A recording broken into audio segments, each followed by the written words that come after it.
My name is Ndomba. I'm the Director for Technical Education Communities at Cummins, also called TEC. TEC is an acronym for Technical Education for Communities. It's an education program that we run in 30 sites in 14 countries globally.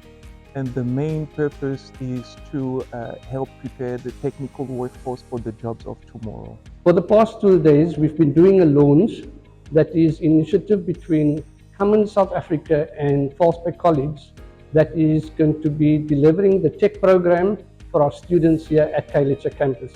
Part of our intervention at the Valsbeck TVET College Khayelitsha campus is through workshop renovation, tooling and equipment, and the ultimate goal is to make the students industry ready.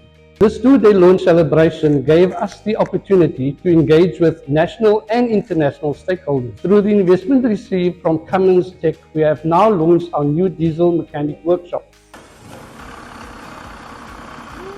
For us, this is not just a launch. This is an opportunity to make a meaningful impact in the youth of the Khayelitsha community. Thank you, Cummins Tech, for choosing Valsbeck College. We look forward to many more years of creating opportunities for our community.